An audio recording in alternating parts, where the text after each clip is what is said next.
হরে কৃষ্ণ। আজ ৩রা আষাঢ় ১৪৩২ ও ১৮ জুন ২০২৫ বুধবার। আজ আমি ভাগবতম পাঠ করছি। ভাগবতমের চতুর্থ স্কন্ধ প্রথম ভাগ ১৪ অধ্যায় বেন রাজার কাহিনীর শ্লোক ১৭ থেকে ২০। নারায়ণ হে নারায়ণ ভবভয় হরণম নারায়ণ। শ্লোক ১৭। রাজন্য সাদমাত্তেভ্যোশ্চোরাদিভ্য প্রজা নৃপ রক্ষণ যথা বলিং গৃহন্নিহ প্রেত্য চ মোদতে। অনুবাদ: ঋষিরা বললেন, রাজা যখন দুষ্ট অমাত্যবর্গ ও দস্যু তস্করদের উৎপাত থেকে প্রজাদের রক্ষা করেন, তখন তিনি সেই পুণ্য কর্মের ফলে প্রজাদের থেকে শুল্ক গ্রহণ করেন। এই প্রকার পুণ্যবান রাজা ইহ জগতে এবং পরজন্মেও নিশ্চিতভাবে সুখপ্রাপ্ত হন। তাৎপর্য: এই শ্লোকে পুণ্যবান রাজার কর্তব্য সুন্দরভাবে বর্ণিত হয়েছে। রাজার প্রথম কর্তব্য হচ্ছে দস্যু তস্কর এবং অসাধু অমাত্যদের হাত থেকে প্রজাদের রক্ষা করা। পূর্বে ভোট দিয়ে মন্ত্রী নির্বাচন করা হতো না, রাজা তাদের মনোনীত করতেন। তার ফলে রাজা যদি অত্যন্ত পুণ্যবান এবং কঠোর না হতেন, তাহলে মন্ত্রীরা চোর জোচ্চোরে পরিণত হয়ে নিরীহ নাগরিকদের শোষণ করত। রাজার কর্তব্য হচ্ছে সরকারি মন্ত্রণালয় অথবা গণবিভাগে যাতে চোর এবং বাটপারদের বৃদ্ধি না হয় সেদিকে নজর রাখা। রাজা যদি সরকারি বিভাগ এবং গণবিভাগের মাধ্যমে চোর বাটপারদের অত্যাচার থেকে প্রজাদের রক্ষা না করতে পারেন, তাহলে তাদের কাছ থেকে শুল্ক গ্রহণ করার কোনো অধিকার রাজার থাকে না। অর্থাৎ রাজা বা সরকার প্রজাদের কাছ থেকে তখনই কর আদায় করতে পারেন যখন রাজা অথবা সরকার দস্যু তস্করদের উপদ্রব থেকে প্রজাদের রক্ষা করতে পারেন। শ্রীমদ্ ভাগবতের দ্বাদশ স্কন্ধে ১২-১-৪০ সরকারি সেবায় নিযুক্ত দস্যু এবং তস্করদের বর্ণনা করা হয়েছে। সেখানে বলা হয়েছে, প্রজাস্তে ভক্ষয়িষ্যন্তি ম্লেচ্ছা রাজন্যরূপিণ। এই সমস্ত দাম্ভিক ম্লেচ্ছরা, যারা শূদ্রদের থেকেও অধম, রাজপদ অধিকার করে প্রজাদের উপর অত্যাচার করবে এবং তাদের প্রজারাও আবার অত্যন্ত জঘন্য আচরণ করবে। এইভাবে বদভ্যাস অনুশীলনের ফলে এবং মূর্খের মতো আচরণ করার ফলে প্রজারাও তাদের শাসকদেরই মতো হয়ে যাবে। অর্থাৎ গণতান্ত্রিক কলিযুগে জনসাধারণ শূদ্রের স্তরে অধপতিত হবে। সেই সম্বন্ধে বলা হয়েছে, কলৌ শূদ্র সম্ভোভা। হরে কৃষ্ণ। সম্ভোভা। হরে কৃষ্ণ। কলৌ শূদ্র সম্ভোভা। কলিযুগে সারা পৃথিবীর সমস্ত মানুষেরা শূদ্রে পরিণত হবে। শূদ্র হচ্ছে চতুর্থ স্তরের মানুষ, যারা সমাজের 3টি স্তরের মানুষদের সেবা করারই কেবল যোগ্য। হরে কৃষ্ণ। যোগ্য চতুর্থ স্তরের মানুষ হওয়ার ফলে শূদ্ররা খুব একটা বুদ্ধিমান নয়। যেহেতু এই গণতন্ত্রের যুগে জনসাধারণ অত্যন্ত অধঃপতিত, তাই তারা কেবল তাদেরই শ্রেণীভুক্ত কোনো মানুষকে ভোট দিয়ে নেতৃত্বের পদে বরণ করতে পারে। কিন্তু শূদ্রের দ্বারা পরিচালিত সরকার ঠিকমতো চলতে পারে না। ক্ষত্রিয় নামক দ্বিতীয় শ্রেণীর মানুষেরা অত্যন্ত বুদ্ধিমান। তারা সাধু ব্যক্তিদের, ব্রাহ্মণদের নির্দেশনায় সরকার বা রাজ্য শাসনের উপযুক্ত। অন্যান্য যুগে, সত্যযুগ, ত্রেতাযুগ এবং দ্বাপর যুগে জনসাধারণ এই রকম অধঃপতিত ছিল না এবং রাষ্ট্রনেতা ভোটের দ্বারা নির্বাচিত হতো না। রাজাই ছিলেন সর্বোচ্চ কার্যাধ্যক্ষ এবং তিনি যদি কোনো মন্ত্রীর চুরি করা ধরতে পারতেন, তৎক্ষণাৎ তিনি তাকে বধ করতেন অথবা পদচ্যুত করতেন। যেহেতু রাজার কর্তব্য হচ্ছে চোর এবং দুষ্কৃতকারীদের বধ করা, তাই তার কর্তব্য ছিল রাজকার্যে নিযুক্ত অসৎ মন্ত্রীদেরও তৎক্ষণাৎ বধ করা। এই প্রকার তীক্ষ্ণ সতর্কতার ফলে রাজা অত্যন্ত সুচারুরূপে রাজ্য পরিচালনা করতে পারতেন এবং এই প্রকার রাজার অধীনে প্রজারাও অত্যন্ত সুখী হতো। মূল বক্তব্য হচ্ছে যে রাজা যদি দস্যু তস্করদের কবল থেকে প্রজাদের যথাযথভাবে রক্ষা করতে সক্ষম না হন, তাহলে কেবল তার নিজের ইন্দ্রিয় তৃপ্তি সাধনের জন্য প্রজাদের কাছ থেকে কর আদায় করার কোনো অধিকার তার থাকে না। কিন্তু তিনি যদি প্রজাদের সর্বতোভাবে রক্ষা করেন এবং তাদের কাছ থেকে শুল্ক আদায় করেন, তাহলে তিনি অত্যন্ত সুখে ও শান্তিতে জীবনযাপন করতে পারেন এবং এই জীবনের অন্তে স্বর্গলোক অথবা বৈকুণ্ঠ লোকে উন্নীত হতে পারেন, যেখানে তিনি সর্বতোভাবে সুখী হতে পারেন। ইতি শ্লোক 17। শ্লোক 18।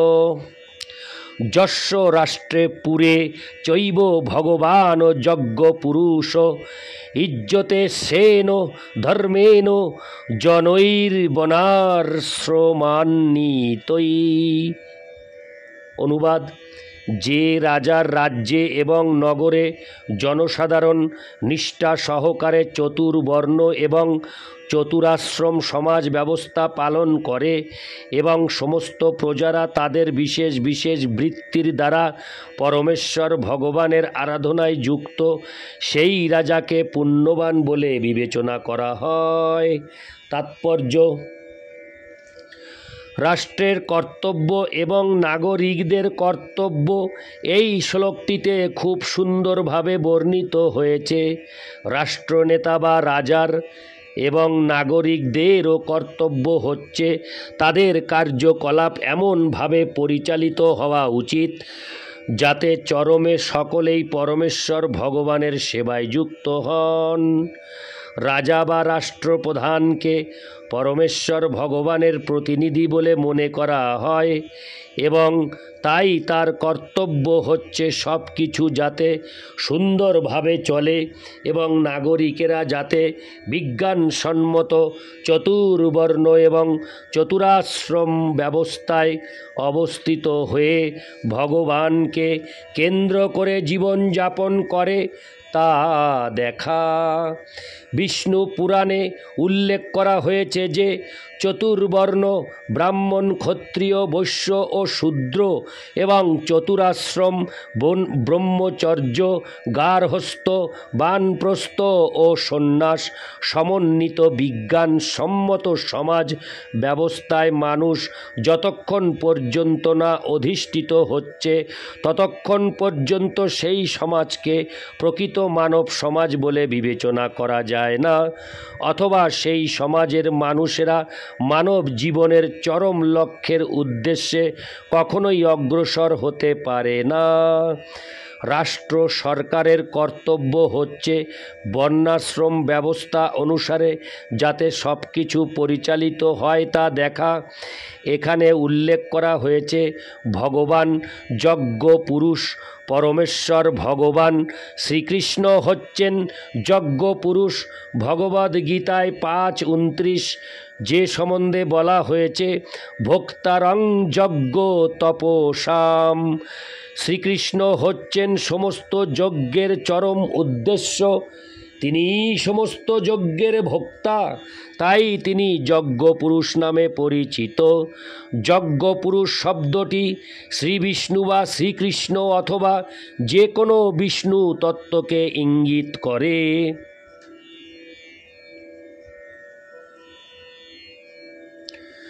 আদর্শ মানব সমাজে মানুষেরা বর্ণ এবং আশ্রম ব্যবস্থায় অবস্থিত হয়ে তাদের বিশেষ কার্যকলাপের দ্বারা ভগবান শ্রী বিষ্ণুর আরাধনায় যুক্ত। প্রত্যেক নাগরিক তার বৃত্তিতে যুক্ত হয়ে তার কর্মের ফল দ্বারা ভগবানের সেবা করেন, সেটি হচ্ছে জীবনের পূর্ণতা। হরে কৃষ্ণ। আমি আরও আরেকবার পেয়ে গেলাম আমার যে ইউটিউব চ্যানেলের নামকরণ জীবনের পূর্ণতা।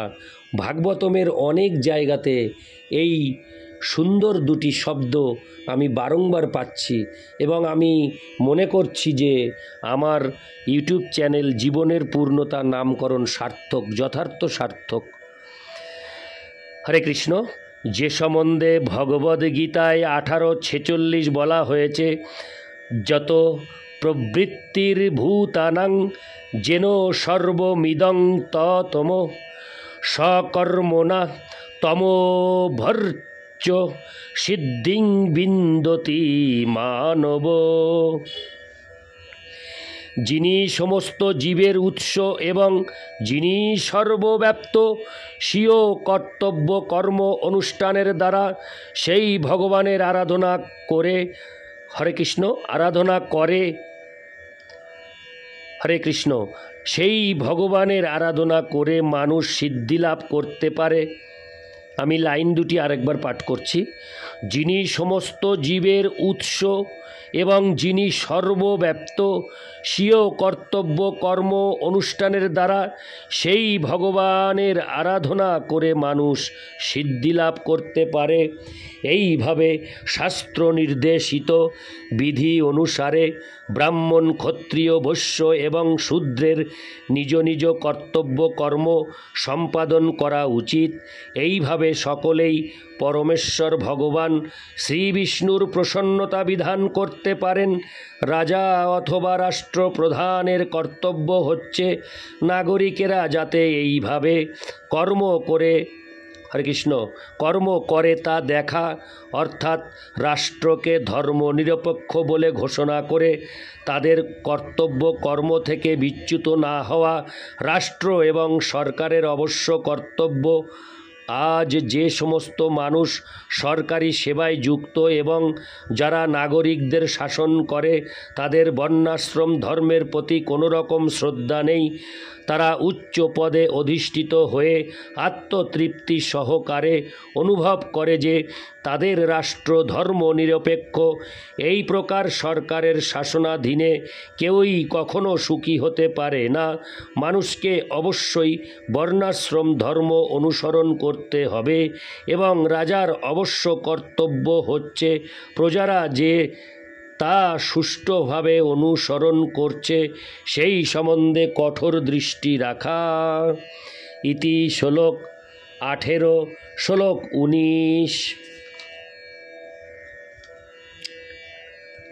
তস্য রাজ্ঞ মহাভাগ ভগবান ভূত ভাবন পরিতুষ্যতি বিশ্বাত্তা তিষ্ঠত নিজ শাসনে। শাসনে। অনুবাদ: হে মহাভাগ, রাজা যদি দেখেন যে ভূত ভাবন বিশ্বাত্মা ভগবান যথাযথভাবে পূজিত হচ্ছেন, তাহলে ভগবান তার প্রতি প্রসন্ন হন।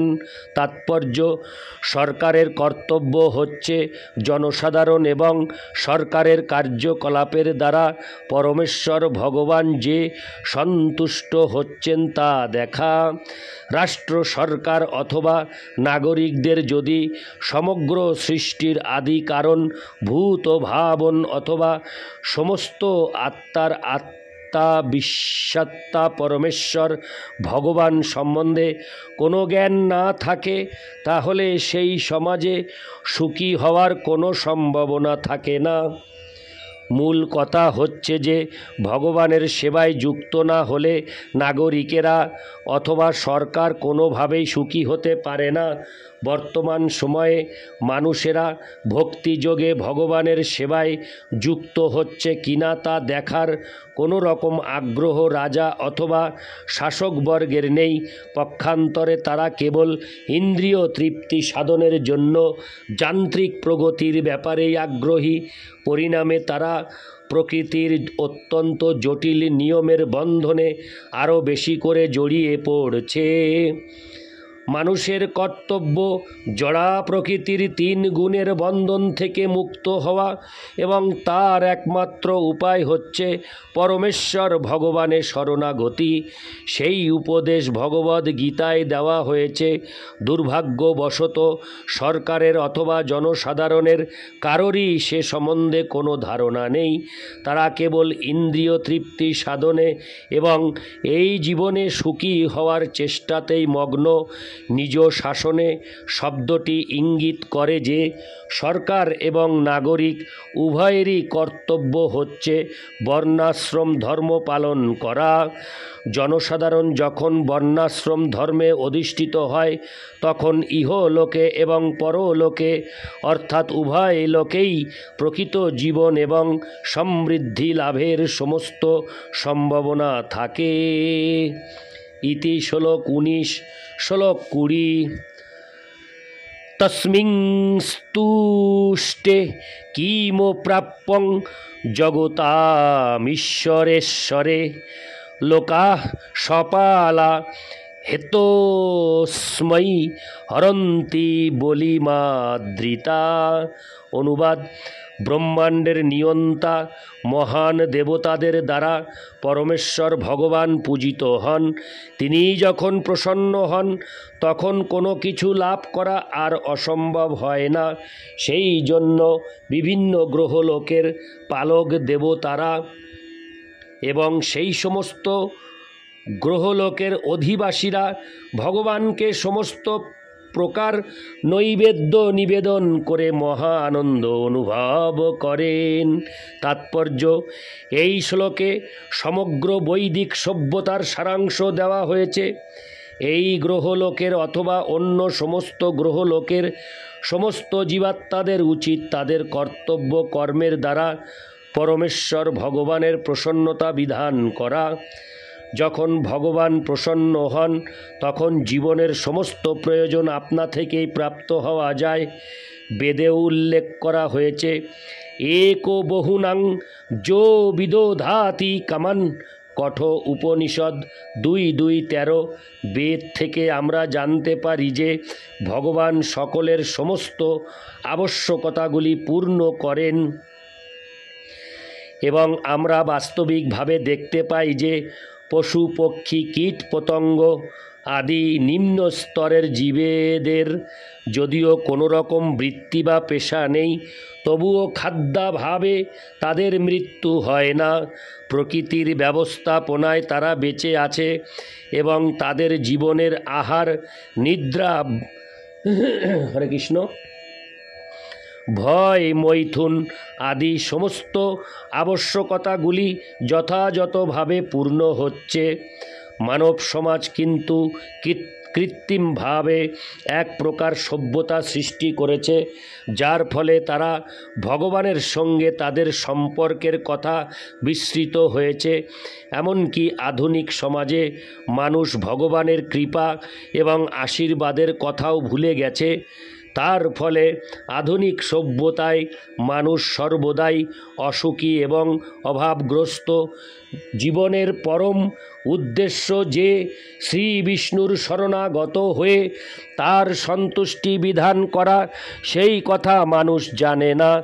তারা জড়বাদী জীবনকেই সর্বস্ব বলে গ্রহণ করেছে এবং জড় জাগতিক কার্যকলাপের দ্বারা মোহিত হয়ে পড়েছে।